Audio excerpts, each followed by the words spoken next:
Marketing এর দায়িত্ব তো আপনার হওয়ার কথা না। না না মার্কেট না না আমি ওটার কথা বলিনি, ওই কথা বলিনি। ওই সময় টাকাও নেবেন আপনি যে আমি 10 দিন যে ফ্রি থাকবো তোমার জন্য, তুমি কত দিবা এক্সট্রা? যখন মার্কেটিং এর জায়গাগুলোতে যখন মনোসংযোগ যখন কেউই দিতে চায় না, তখন মাঝে মাঝে আর্টিস্টের ঘাড়ে না লাগাম চলে আসে যে দেখি না ঈদটা তো 7টা দিন একটু এত কষ্ট করছি, একটু যেন যদি এগিয়ে নেওয়া যায়, আরো যদি 50-100 জন 500 জন মানুষ সিনেমাটা সম্পর্কে জানতে পারে, তখন না কমার্শিয়াল ব্যাপারগুলো মানে আসে না ভেতরে, কমিটমেন্টের জায়গাটা চলে আসে, যদিও এটা ঠিক না।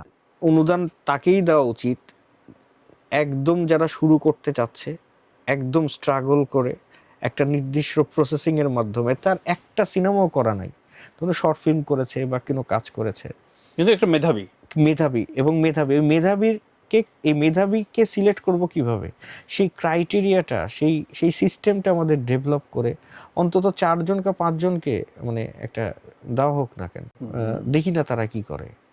4 জনের 5 জনের মধ্যে যদি 2টো ক্লিক করে, আমরা তো 2 জন নির্মাতাকে পেলাম, আমরা সেই চেষ্টাটাই করেছি। আমরা তো আর মব আটকাতে পারবো না, আমি তো মানুষের মুখ আটকাতে পারবো, সেই দায়িত্ব আমার না। আমাদের নিজেদের ভিতরে যারা খুব খারাপ অবস্থায় আছে, একটা সেনসিটিভ একটা পরিস্থিতি আছে, আমাদের জায়গা থেকে তাদেরকে বলা বা আমাদের কার্যক্রম দ্বারা তাদেরকে বুঝিয়ে দেওয়া, না না আছি, শেষ পর্যন্ত আছি। আইন যখন কোনো শিল্পীকে আইন কোনো সাজা না দিচ্ছে আইনগতভাবে, শেষ পর্যন্ত আমরা তাদের সঙ্গে আছি।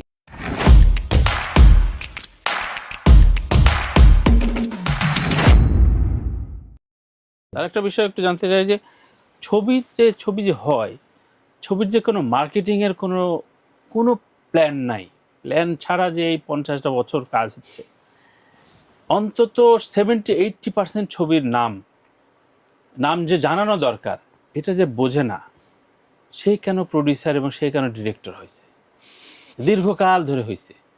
তাহলে আপনি এখন প্রিন্সের কিছু বলা লাগবে না, কারণ শাকিব খান ওরা আছে, ওদের মার্কেটিং বাজেট আছে এবং একটা ভাইব আছে, না হলেও চলবে। কিন্তু অন্য অনেক ছবি সারা বছরে, ধরেন ঈদই ধরলাম, 2 ঈদেও যেসব ছবি আসে, কিছু কিছু ছবির নাম 6ষ্ঠ বা 7ম দিনে জানতে পারি, ও আচ্ছা ঈদের ছবি ছিল, ও আচ্ছা ঠিক আছে। ইভেন আমরা আমাদের কাছে হয়তো ওই শুভেচ্ছা চায় বা একটু সাপোর্ট চায়, তখন জানতে পারি যে ওই ছবিটা হয়ে গেছে। এইসব আইনস্টাইন নিয়ে কি করবেন আপনি? দুঃখ লাগে, কষ্ট লাগে, কারণ ওই কাজটা তো অনেক কষ্ট করে করেছি। ধরেন 20 লাখ টাকা বা 50 লাখ টাকা খরচ করে হলেও এটা তো টাকা। হ্যাঁ টাকার পেছনে আমাদের কষ্টগুলো আছে না, আমরা অ্যাক্টিংটা করি নাই, রাইট, এতগুলো সময়। যেমন রিসেন্টলি একটা উদাহরণ দিই, জল রং নামে একটা অনুদানের ছবি ছিল রানা ভাই, আচ্ছা, হুটহাট করে কাউকে না জানায় এই সিনেমাটার জন্য এখন ইউটিউবে আছে, মানে এই এটা সিনেমাটা রিলিজ হয়ে গেছে, আমরা জানিই না। ইভেন ডিরেক্টর কি বলে মানে স্ট্যাটাস দিয়েছে যে তিনিও জানতেন না, উনিও জানতেন না। বাহ, এটার জন্য সমুদ্রে আমাকে ট্রলার চালাতে হয়েছে, মানে দিনের পর দিন এই রৌদ্রের মধ্যে এতগুলো আর্টিস্ট, আপনি সিনেমাটা দেখলেই বুঝতে পারবেন জল রং। তখন না আসলে কিছু বলার থাকে না, কারণ কষ্টটা তো আমরা করি, আমরা তো জানি, তো আমরাও তো চাই যে ঝাঁপিয়ে পড়তে মার্কেটিংয়ে। যেমন যে কোনো ঈদে যখন আমার সিনেমা রিলিজ হয়, আমি 7 দিন কোনো কাজই রাখি না, আমাকে ইউজ করলে করো, আমি ফাঁকা আছি, কোথায় যেতে হবে আমি যাচ্ছি, কি করতে হবে আমি যাচ্ছি, সেই রকম ডেডিকেশন নিয়ে কাজ করে না। হ্যাঁ আমি কষ্ট করলেই করছি না, আমি তো কষ্ট করছি, এটার মার্কেটিং এর দায়িত্ব তো আমার, তো এটা আসলে খুব কষ্টের জায়গা। না, মার্কেটিং এর দায়িত্ব তো আপনার হওয়ার কথা না। না না মার্কেট না না আমি ওটার কথা বলিনি, ওই সময় টাকাও নেবেন আপনি যে আমি 10 দিন যে ফ্রি থাকবো তোমার জন্য, তুমি কত দিবা এক্সট্রা? যখন মার্কেটিং এর জায়গাগুলোতে যখন মনোসংযোগ যখন কেউই দিতে চায় না, তখন মাঝে মাঝে আর্টিস্টের ঘাড়ে না লাগাম চলে আসে যে দেখি না ঈদটা তো 7টা দিন একটু এত কষ্ট করছি, একটু যেন যদি এগিয়ে নেওয়া যায়, আরো যদি 50-100 জন 500 জন মানুষ সিনেমাটা সম্পর্কে জানতে পারে, তখন না কমার্শিয়াল ব্যাপারগুলো মানে আসে না ভেতরে, কমিটমেন্টের জায়গাটা চলে আসে, যদিও এটা ঠিক না। তো আমাদের এটা প্রফেশনাল না, এটা একদমই প্রফেশনাল না, এই আবেগ দিয়ে আর কতকাল, আবেগ দিয়ে কোনো প্ল্যানিং নাই। তো আমার তো একটা সিনেমা শুট করলেই হয়ে যায়, এখন ঘটনা হচ্ছে আপনার ব্যাকগ্রাউন্ডটা তো দেখতে হবে, কথা নাই বার্তা নাই, আমি একটা সিনেমা প্রডিউস করে আমি যাতে উঠে যাব, আমি টাকা ইনভেস্ট করলাম। আরেকটা স্টেটমেন্ট আমি একটু নিতে চাই, ধরেন অনেক কাল তো হয়ে গেল, সরকার বদল হয়, অনুদানের প্যাটার্ন বদল হয়, মানুষগুলো বদল হয়, জানি যে এই সরকার আমলে কে কে অনুদান পাইতে পারে, আমরা দুজন অফারে বলে দিতে পারবো, ধরেন হ্যাঁ 20 জনের নাম বললে 10 জন পাই যাবে। এই যে একটা জিনিস, এবং এর সবচেয়ে রুগ্ন ছবি হয় দীর্ঘকাল। আপনি কি অনুদানের পক্ষে আগামী বাংলাদেশে? আমি পোল একদমই করছি, ধরেন অনেকদিন ধরে আমি করছি। আমি আসলে একদমই অনুদানের পক্ষে না। আমি আসলে একদমই অনুদানের পক্ষে না। মানে এটা একটা ফান্ডা মনে হয় এটা। আমার কাছে আসলে অনুদান তাকেই দেওয়া উচিত একদম যারা শুরু করতে চাচ্ছে, একদম স্ট্রাগল করে একটা নির্দিষ্ট প্রসেসিং এর মাধ্যমে, তার একটা সিনেমাও করা নাই, কোনো শর্ট ফিল্ম করেছে বা কোনো কাজ করেছে, কিন্তু একটা মেধাবী এবং এই মেধাবীকে সিলেক্ট করব কিভাবে, সেই ক্রাইটেরিয়াটা, সেই সিস্টেমটা আমাদের ডেভেলপ করে অন্তত 4 জন বা 5 জনকে মানে একটা দেওয়া হোক না কেন, দেখি না তারা কি করে। 4 জনের 5 জনের মধ্যে যদি দুটো ক্লিক করে, আমরা তো 2 জন নির্মাতাকে পেলাম, একদম। যে আসলে একটা, এখানে সিস্টেমটা হচ্ছে আমি প্রমাণ দিয়ে আসছি আমি অনেক বড় কিছু, তারপর আমি অনুদানটা পাচ্ছি। অনুদানটা পেয়ে তারা প্রমাণের কি আছে? না, নতুনদের জায়গাটা কোথায়? নতুনদের প্রমাণ দেওয়ার সুযোগটা দেন। হ্যাঁ মানে অনুদান তো এরকমই, অনগ্রসমান যারা সুযোগ পাচ্ছে না তাদেরকে টেনে নিয়ে আসি, 3-4টা ফিল্ম মেকার তৈরি হোক, 4-5 জন করে বছরে আসুক, বিশাল ব্যাপার হয়ে যায়। কিন্তু বছরে যদি 4-5 জন ফিল্ম মেকার সরকারি সাহায্যে একটা কিছু করার চেষ্টা করে, তার মধ্যে যদি 2-3 জনও যদি ক্লিক করে, এই 2-3 জনকে প্রতি বছরে পাওয়া মানে বিশাল একটা ব্যাপার। আগামী 5 বছরের মধ্যে 15 জন ফিল্ম মেকার আমরা পাচ্ছি, অ্যাসেট তৈরি হয় বাংলাদেশের জন্য। তেলা মাথায় তেল ঢালার তো কিছু নাই, সেই ভাবনার জায়গাও নেই। যাই হোক, নিশ্চয়ই এই আলোচনাগুলো সামনের সেমিনারেও জারি থাকা উচিত। কয়েক মাস হলো নেতৃত্ব দিচ্ছেন অভিনয় শিল্পী সংঘের, শিল্পী সংঘের, তো এই জায়গাটা কেমন মনে হচ্ছে? এটা নিয়ে অনেক অভিযোগ আছে, মানে সাংগঠনিক না, ও বিপদ আপদে হলে আপনারা আসলে ইয়ে করেন। ইভেন শিল্পী বান্ধব কতটুকু, আপনি কেমন ফিল করছেন, বা কি সংস্কার করেছেন আপনি আলাদা কিভাবে?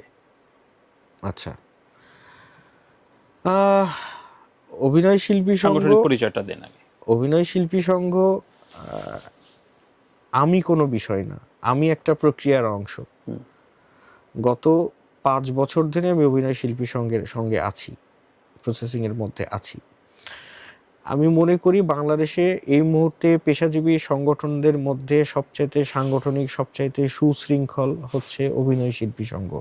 আচ্ছা, মাঝে কিছু ব্যাপার নিয়ে কিছু কন্ট্রোভার্সি ছিল।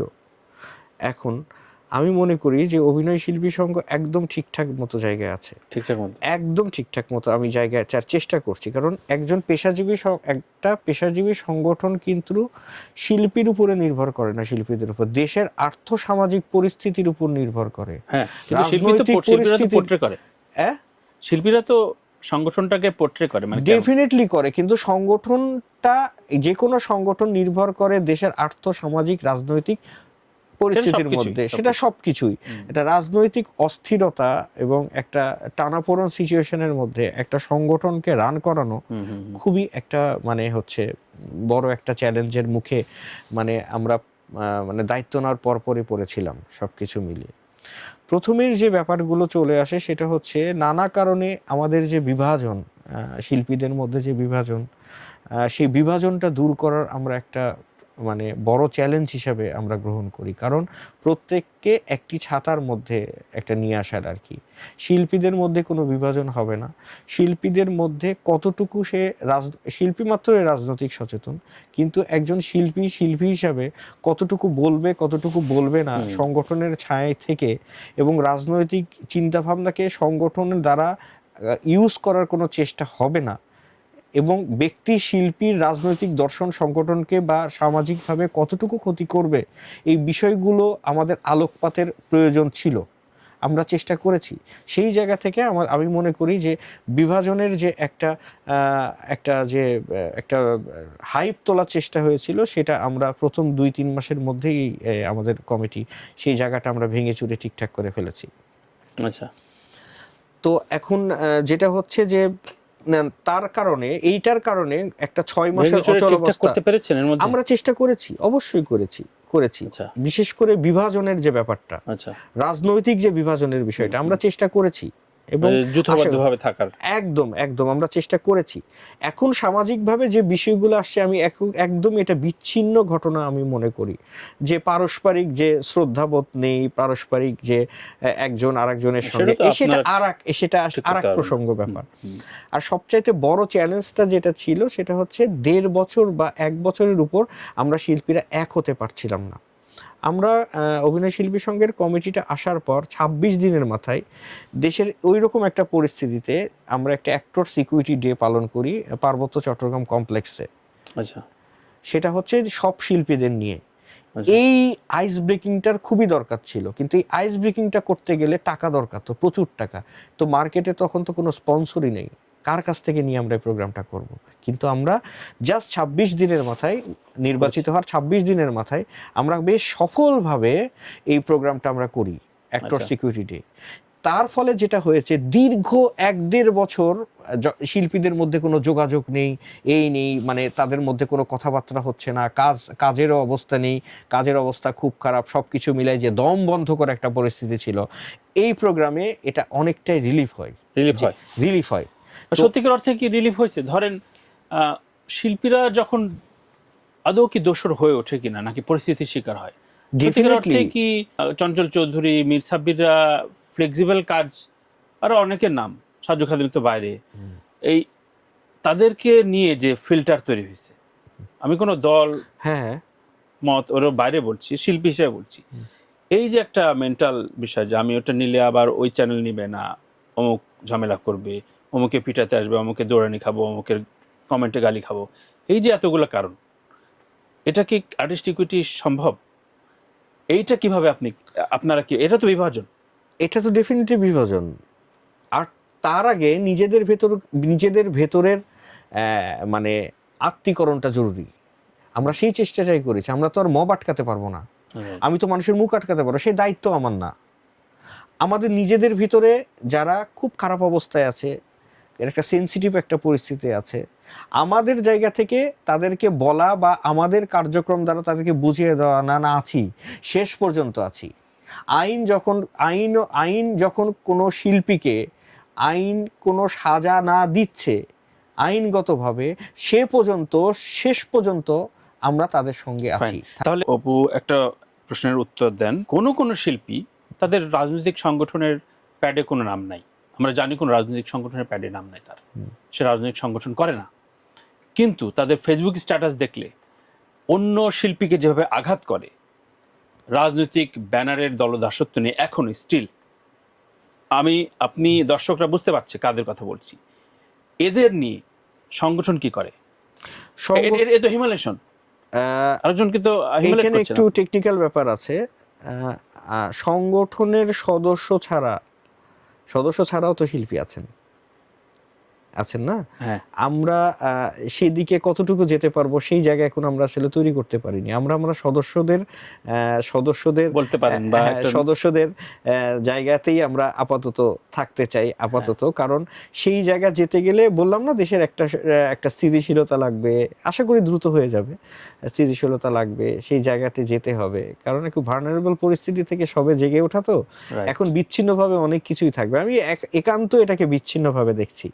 আর সেক্ষেত্রে এরকম যদি কোনো অভিযোগ কোনো আমাদের সংগঠনের শিল্পী, তো অনেকজন সদস্যর সম্বন্ধে আসে, আমরা পার্সোনালি তার সঙ্গে যোগাযোগ করি, মোটিভেট করার চেষ্টা করি, তো কাজ হয় আর কি। আসলে কাজ হোক, কারণ এগুলো সলিউশন খুব জরুরি এবং সংগঠন থেকে জরুরি, এগুলো ডায়ালগ থেকে এগুলো তৈরি হয়, এগুলো সমাধান হয়। একদম